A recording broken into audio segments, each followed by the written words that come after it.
दोस्तों, शांत होकर बैठिए और अपने मन से एक प्रश्न पूछिए। क्या आपने कभी महसूस किया है कि सब कुछ होते हुए भी मन बेचैन रहता है?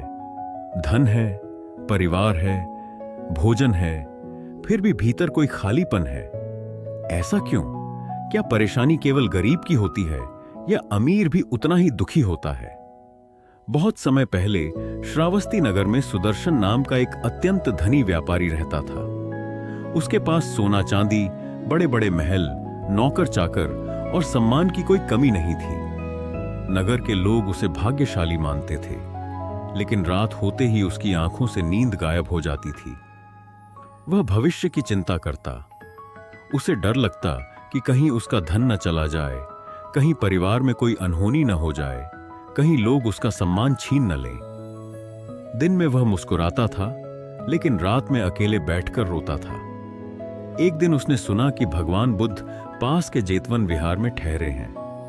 वह उनके पास पहुंचा और उनके चरणों में बैठकर बोला, भगवान, मेरे पास सब कुछ है, फिर भी मैं हमेशा परेशान रहता हूं। मेरा मन कभी शांत नहीं होता। कृपया बताइए, ऐसा क्यों? भगवान बुद्ध ने उसकी ओर प्रेम से देखा और मुस्कुराते हुए कहा, सुदर्शन, तुम्हारी परेशानी बाहर की नहीं, भीतर की है। जिस मन को तुमने अपना स्वामी बना लिया है, वही तुम्हें हर क्षण दौड़ा रहा है। व्यापारी ने आश्चर्य से पूछा, क्या मेरा मन ही मेरा शत्रु है? बुद्ध बोले, मन शत्रु भी बन सकता है और सबसे बड़ा मित्र भी। जो मन इच्छाओं, भय और मोह का दास बन जाता है, वह कभी शांति नहीं पाता। फिर बुद्ध उसे एक शांत सरोवर के पास ले गए। उन्होंने पानी में एक पत्थर फेंका। पानी में लहरें उठने लगीं। बुद्ध बोले, जब तक लहरें हैं, तुम अपना चेहरा साफ नहीं देख सकते। कुछ देर बाद पानी शांत हुआ। अब देखो। व्यापारी ने अपना चेहरा स्पष्ट देखा। बुद्ध बोले, मन भी इसी सरोवर जैसा है। जब चिंता, क्रोध, लोभ और भय की लहरें उठती हैं, तब मनुष्य सत्य नहीं देख पाता। जब मन शांत होता है, तभी सही निर्णय और सच्चा सुख मिलता है। व्यापारी ने पूछा, लेकिन इन लहरों को शांत कैसे करूं? बुद्ध ने उत्तर दिया, पहले यह समझो कि तुम्हारी हर परेशानी का मूल कारण बाहर नहीं, तुम्हारे मन की पकड़ है। जिस चीज को तुम मेरा कहकर पकड़ते हो, उसी के खोने का भय तुम्हें परेशान करता है। फिर बुद्ध ने उसे 7 दिन तक केवल अपने विचारों को देखने का अभ्यास करने को कहा। कोई विचार अच्छा हो या बुरा, उसे पकड़ना नहीं, केवल देखना। सुदर्शन ने वैसा ही किया। पहले दिन उसके मन में सैकड़ों चिंताएं आईं। दूसरे दिन भी मन भागता रहा। तीसरे दिन उसे पहली बार एहसास हुआ कि उसके अधिकांश डर कभी सच ही नहीं हुए थे। 7वें दिन वह फिर बुद्ध के पास पहुंचा। उसने कहा, भगवान, मेरी आधी परेशानियां तो केवल कल्पना थीं। बुद्ध मुस्कुराए। यही मनुष्य का सबसे बड़ा भ्रम है। वह भविष्य की कल्पना में वर्तमान खो देता है। उस दिन से सुदर्शन की वास्तविक यात्रा शुरू हुई। सुबह का समय था। जेतवन विहार में हल्की ठंडी हवा बह रही थी। पेड़ों की पत्तियां धीरे धीरे हिल रही थीं और पक्षियों का मधुर कलरव वातावरण को शांत बना रहा था। लेकिन उसी शांत वातावरण में बैठा सुदर्शन अभी भी भीतर से बेचैन था। पिछले 7 दिनों में उसने अपने विचारों को देखने का अभ्यास तो किया था, पर अब उसके मन में एक नया प्रश्न था।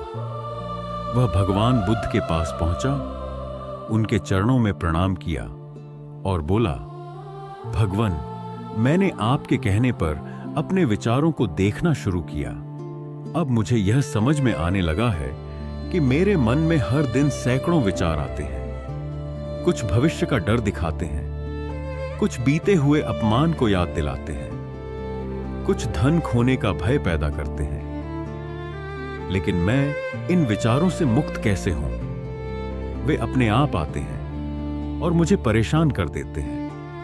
भगवान बुद्ध मुस्कुराए। उन्होंने सामने रखी मिट्टी की एक छोटी कटोरी उठाई उसमें स्वच्छ पानी भरा और बोले, सुदर्शन, इस पानी को ध्यान से देखो। सुदर्शन ने देखा, पानी बिल्कुल साफ था।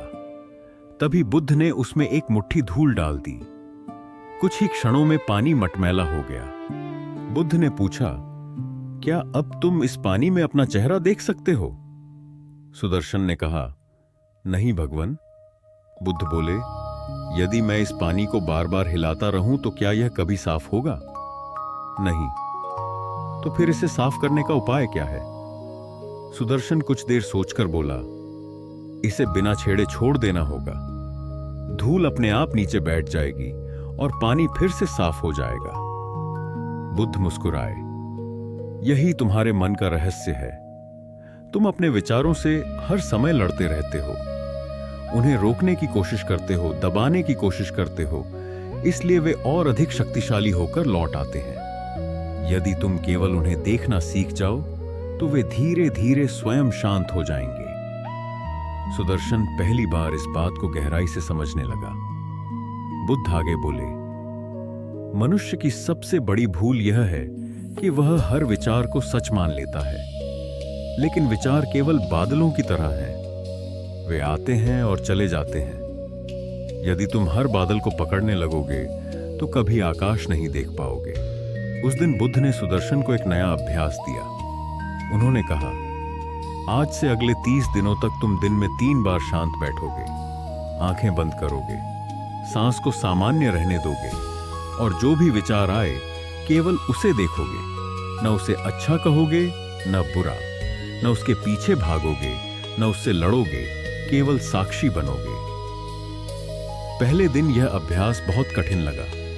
जैसे ही वह बैठता, मन व्यापार की ओर भाग जाता, फिर परिवार की चिंता, फिर भविष्य, फिर बचपन की बातें, फिर किसी के कटु शब्द, फिर धन, फिर बीमारी का डर। उसे लगा कि उसका मन पहले से भी अधिक अशांत है। अगले दिन वह बुद्ध के पास गया और बोला, भगवन, ध्यान करने बैठता हूं तो पहले से भी अधिक विचार आने लगते हैं। बुद्ध हंस पड़े।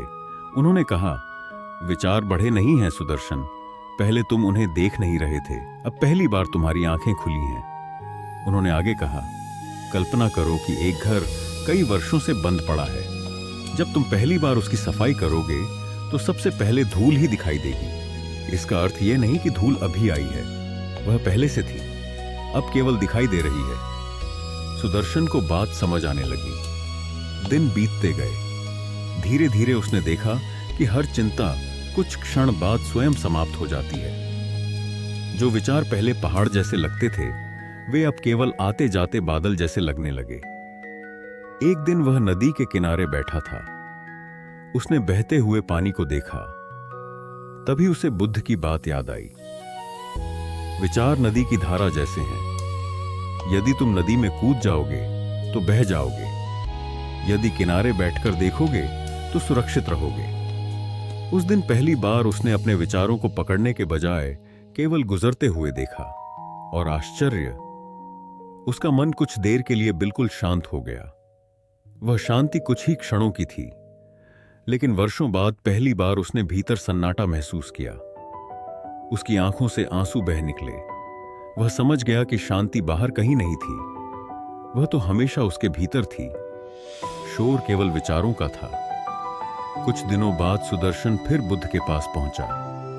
उसके चेहरे पर पहले जैसी घबराहट नहीं थी। उसने कहा, भगवन, अब भी विचार आते हैं, लेकिन पहले जितना मुझे परेशान नहीं करते।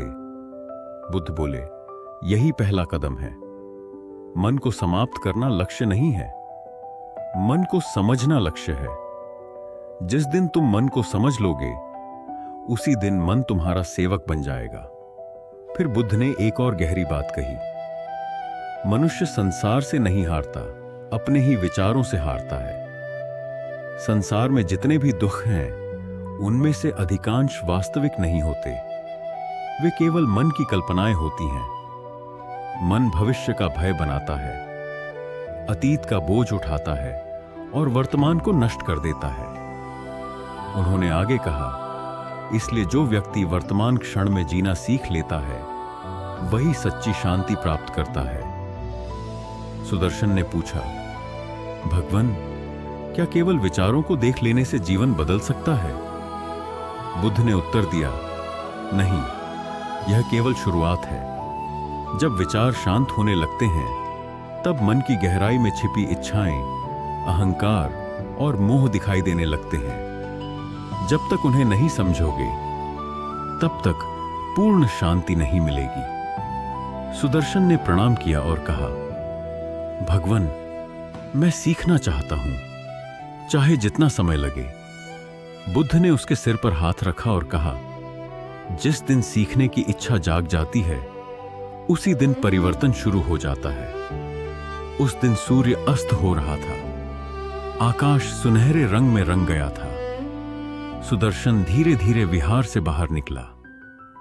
रास्ता वही था, संसार वही था, लोग वही थे, लेकिन देखने वाला मन बदलने लगा था।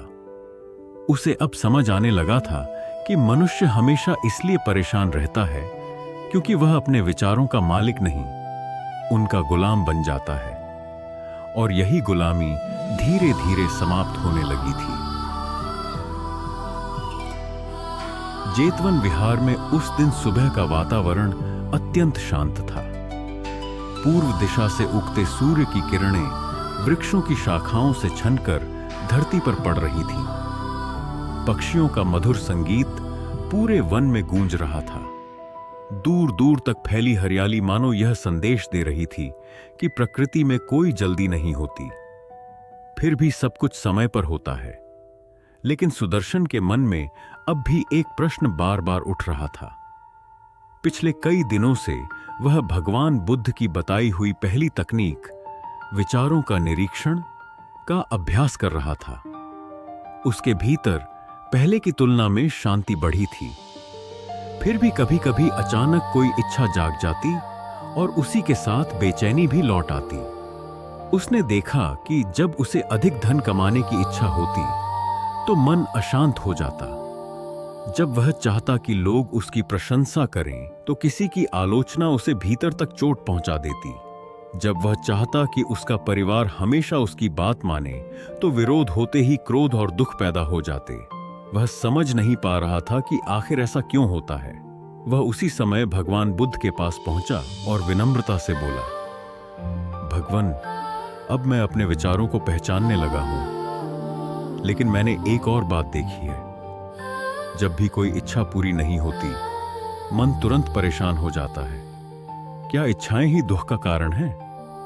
भगवान बुद्ध ने उसकी ओर देखा और कुछ क्षण मौन रहे। फिर उन्होंने कहा, सुदर्शन, आज मैं तुम्हें एक ऐसी बात बताऊंगा जिसे यदि मनुष्य जीवन में समझ ले तो उसके आधे दुख उसी दिन समाप्त हो जाएं। इतना कहकर बुद्ध उठे और उसे अपने साथ विहार के बाहर ले गए। कुछ दूरी पर एक छोटा सा बगीचा था। वहां एक नन्हा बालक रंग बिरंगी तितली के पीछे भाग रहा था। वह जितनी तेज दौड़ता, तितली उतनी ही दूर उड़ जाती। बालक बार बार गिरता, उठता, फिर दौड़ता। उसके चेहरे पर थकान और निराशा साफ दिखाई दे रही थी। भगवान बुद्ध मुस्कुराए और बोले, ध्यान से देखो सुदर्शन।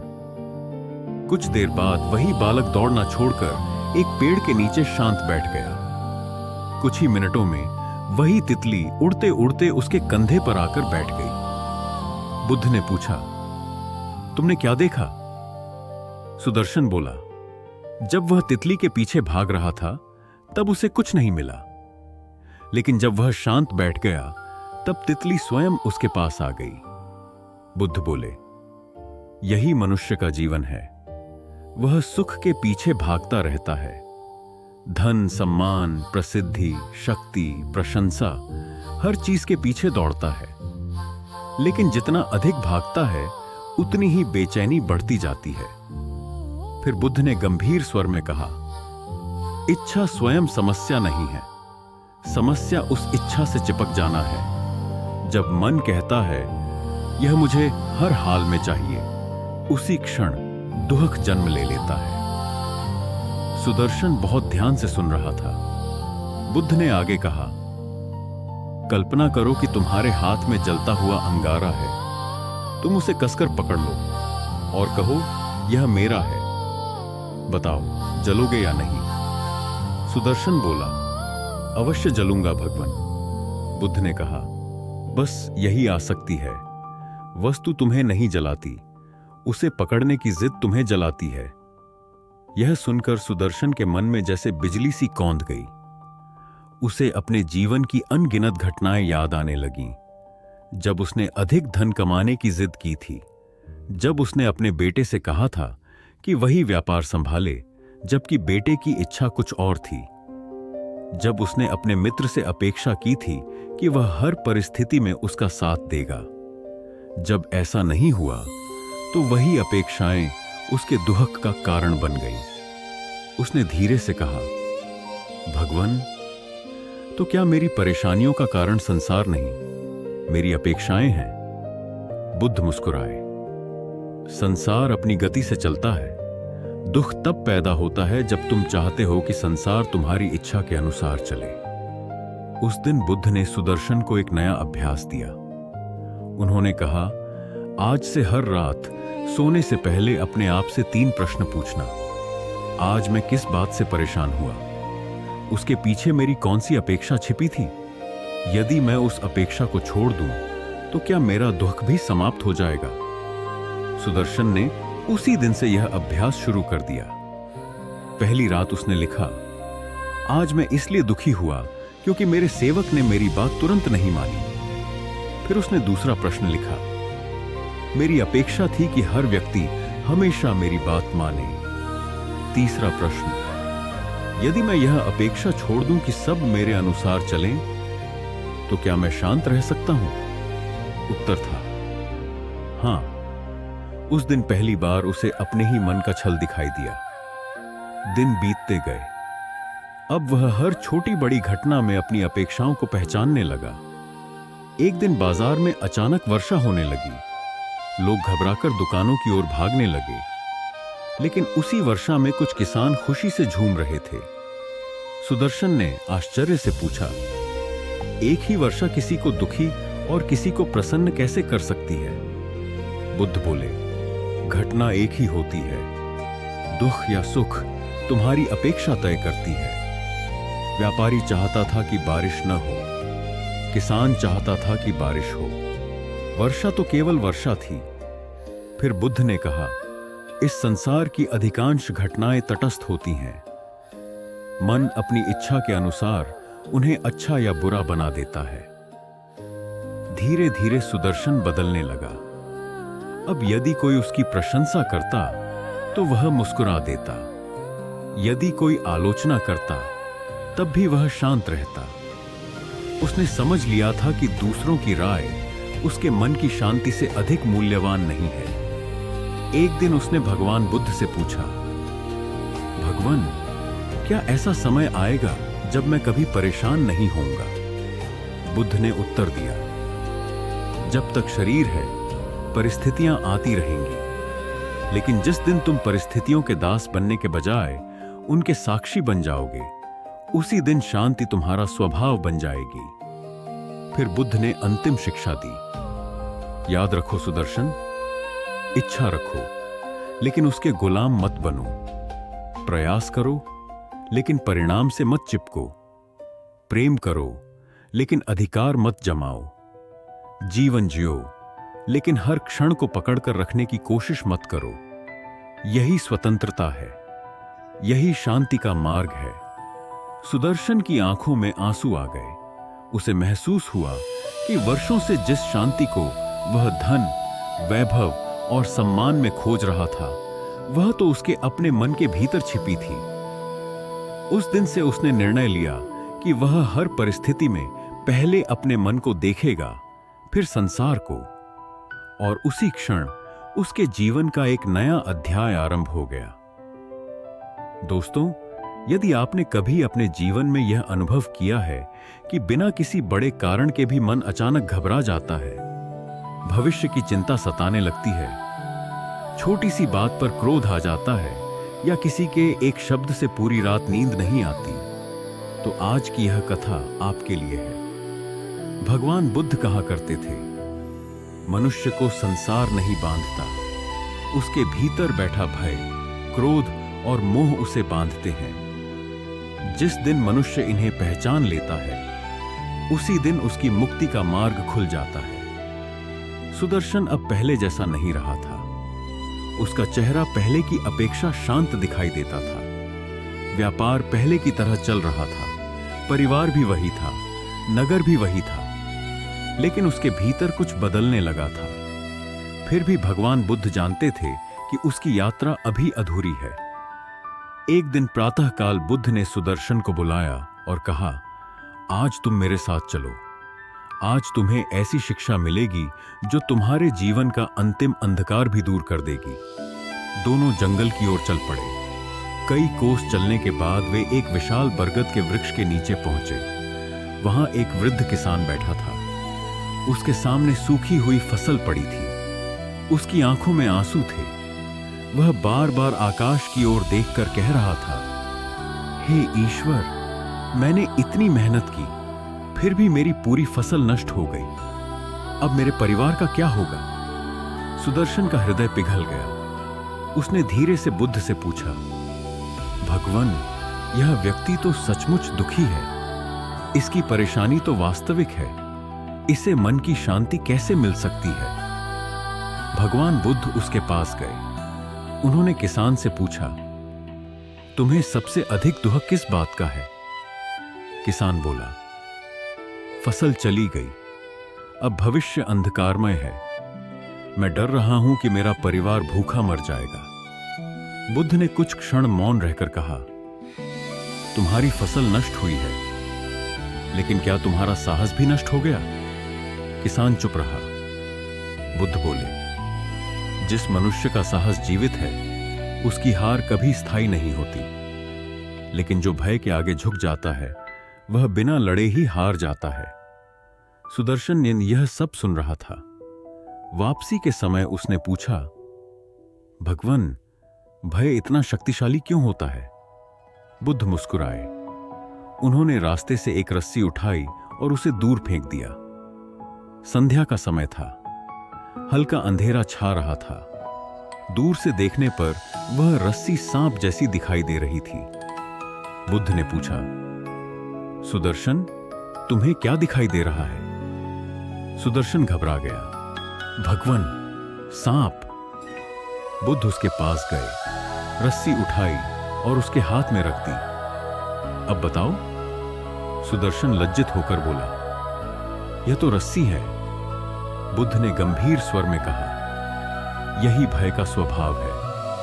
अज्ञान अंधेरा पैदा करता है और अंधेरा भ्रम पैदा करता है। जहां भ्रम है, वहां भय है। जहां ज्ञान है, वहां भय समाप्त हो जाता है। फिर बुद्ध ने कहा, मनुष्य की अधिकांश चिंताएं उस रस्सी की तरह होती हैं जिसे वह सांप समझ लेता है।